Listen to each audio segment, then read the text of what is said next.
Bonjour. Bonjour. Voilà Chanty, Amande.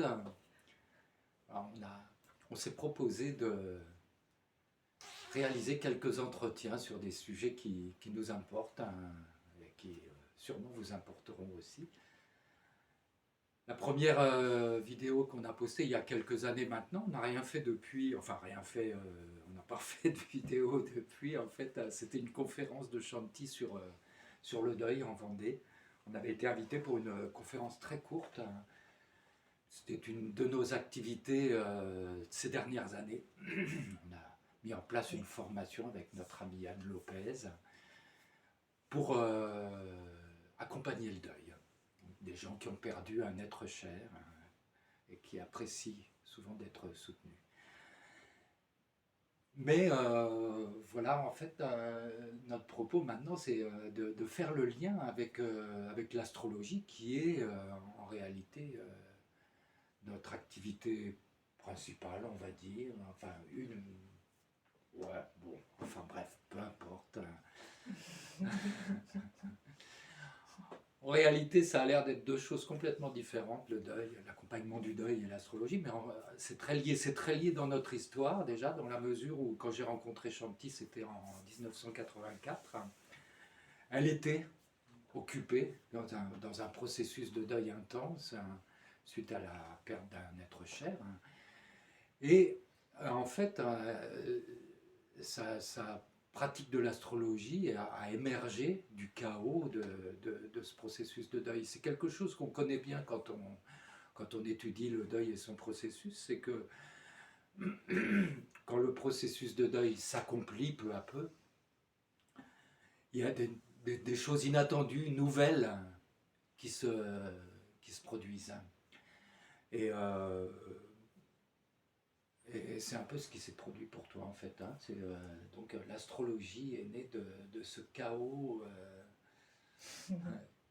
Oui, Dans le deuil, il y a quelque chose qui est une phrase qui est vraiment symbolique, c'est rien ne sera plus comme avant. Et c'est vraiment tout à fait lié au fait que c'est que quelque chose de nouveau doit émerger.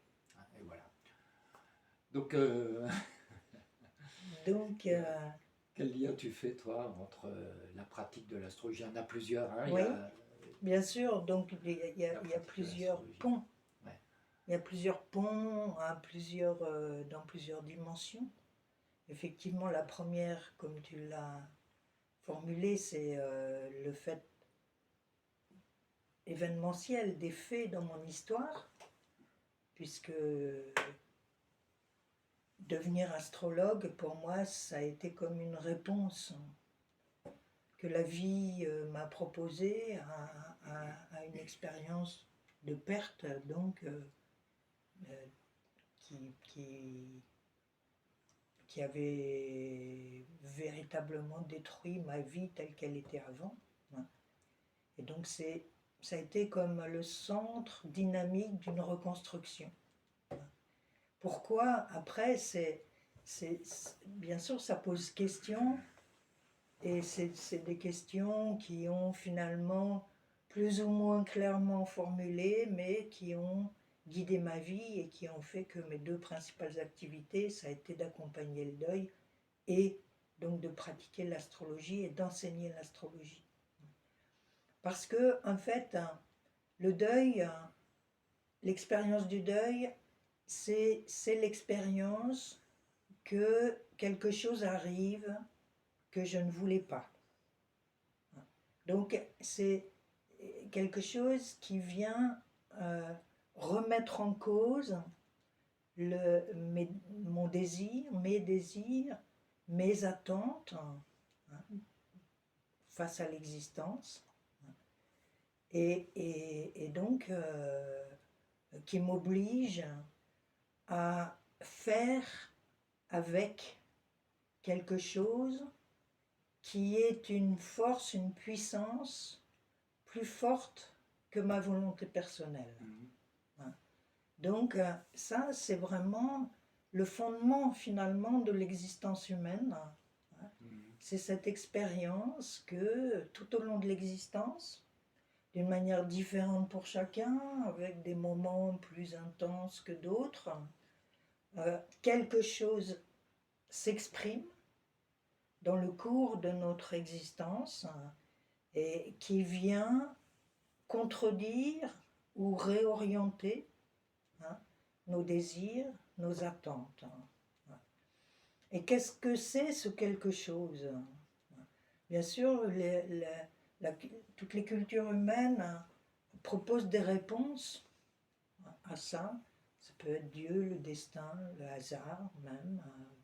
Ça peut être nommé de plein de manières différentes. Pour l'astrologue, ça s'appelle l'univers. Et c'est finalement, être astrologue, c'est justement être en quête de vivre, de connaître, de comprendre cette dimension supérieure qui est plus puissante, ou dont les lois sont plus puissantes que mes désirs ou mes impulsions personnelles. Donc ça, c'est une chose. Et d'autre part, qui s'avère, et ça aussi c'est une expérience du deuil, comme tu l'as nommé tout à l'heure, et qui d'autre part, en fait, cette force, l'expression de cette force-là, s'avère d'une manière assez magique et extraordinaire, apporter aussi toujours une réponse à l'expérience donc d'une perte, d'un échec, d'une défaite. Elle amène en même temps une possibilité de réponse qui est en fait une expression de soi, toujours. Toujours, c'est une expression de soi qu'elle cherche à faire émerger. C'est pour ça qu'on dit que le vivre vraiment son deuil, c'est faire de chaque perte, de chaque défaite, une opportunité de croissance. Qu'est-ce que c'est la croissance? La croissance, c'est devenir de plus en plus soi-même ce que l'on est véritablement par nature. Et donc, la connaissance, la compréhension de notre lien à l'univers que propose l'astrologie a le don de nous guider d'une certaine manière, de nous éclairer vers cette possibilité d'être soi dans l'existence et face à toutes les sollicitations de l'existence. Pour tout le monde, le deuil, l'échec, la perte, l'échec, la défaite est une opportunité. Ce que j'ai découvert avec l'astrologie, c'est que l'être humain a une possibilité de développer une compréhension de sa place dans le processus d'évolution universelle qui lui permet d'investir cette dynamique d'être soi de plus en plus dans l'existence, pas seulement quand la vie nous y oblige, mais que ça peut devenir un choix, une perspective de vie qui fait que peut-être en plus on devient de plus en plus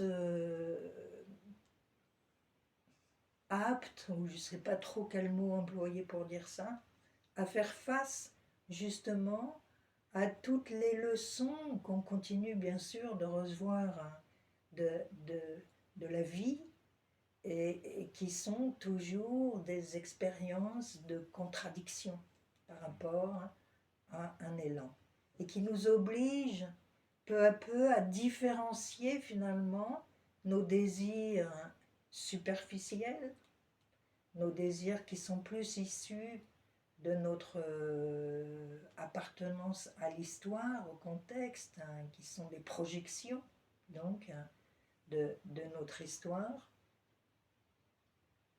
Donc différencier ces désirs-là de,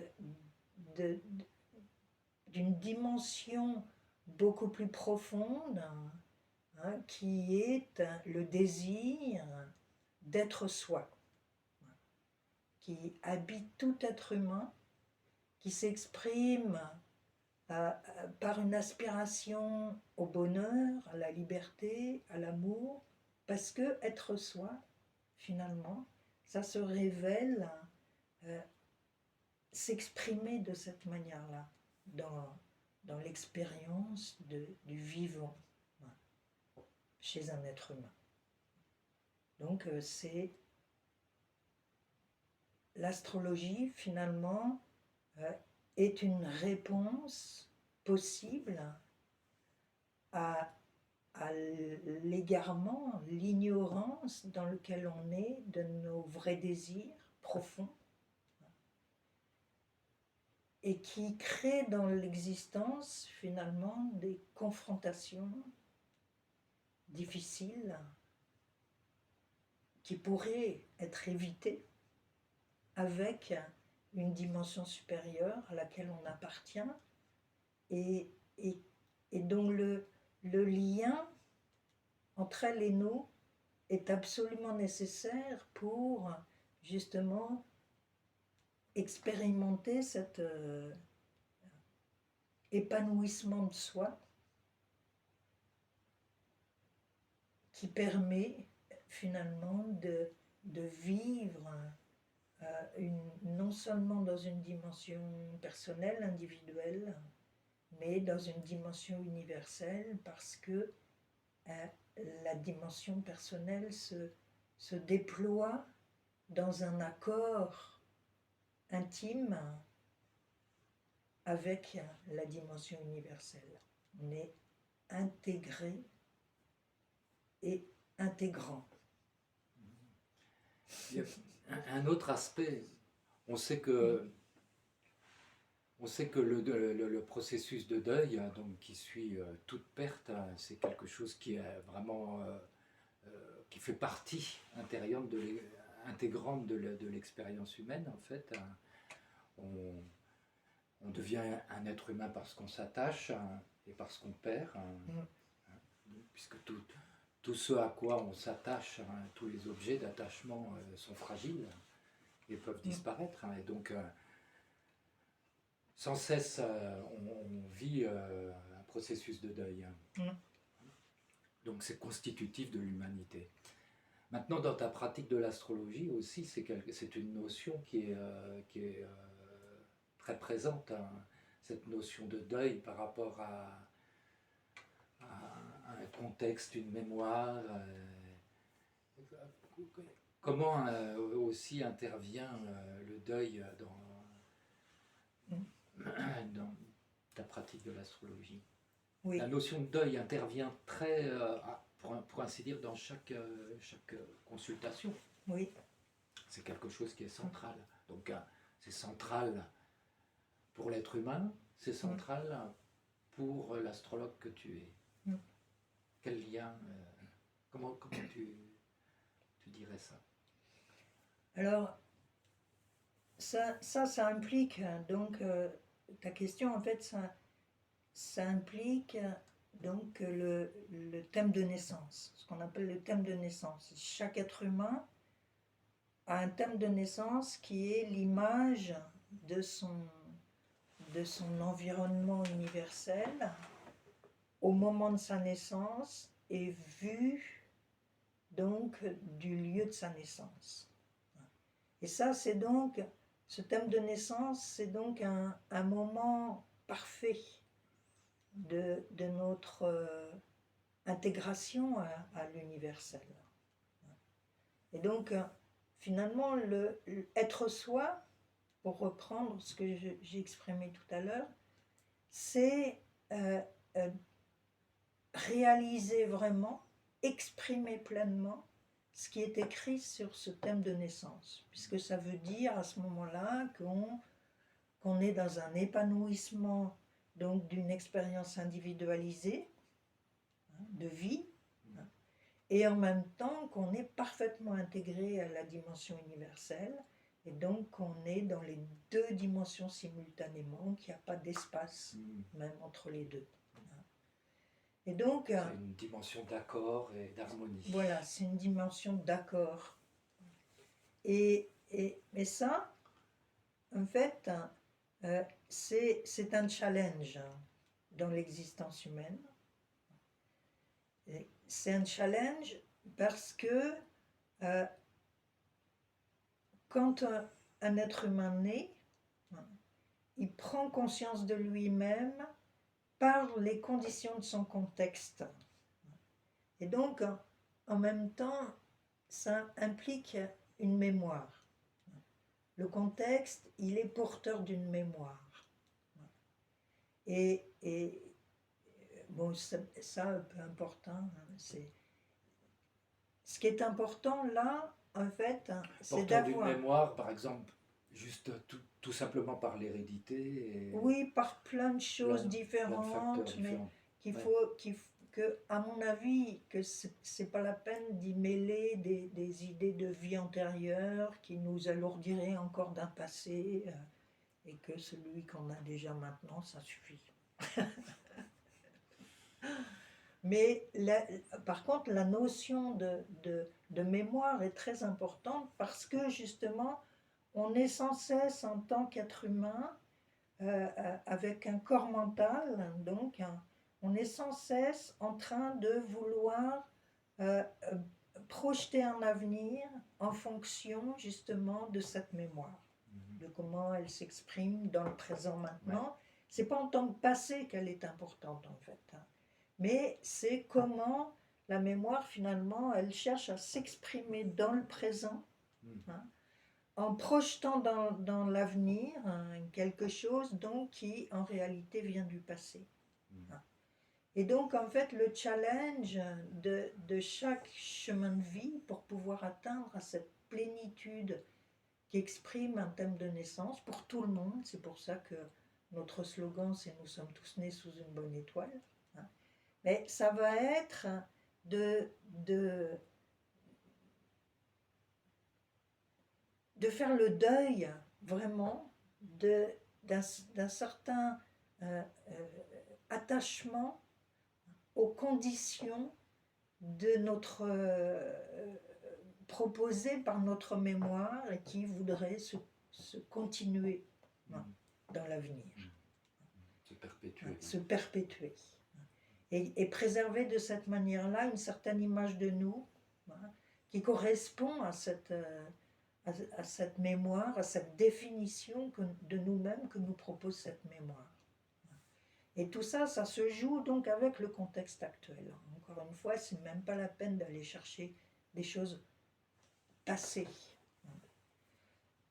Mais ce qui est important, c'est donc que, en tout cas, on est tous en tant qu'être humain pour retrouver, réaliser pleinement la plénitude promise par l'instant de notre naissance.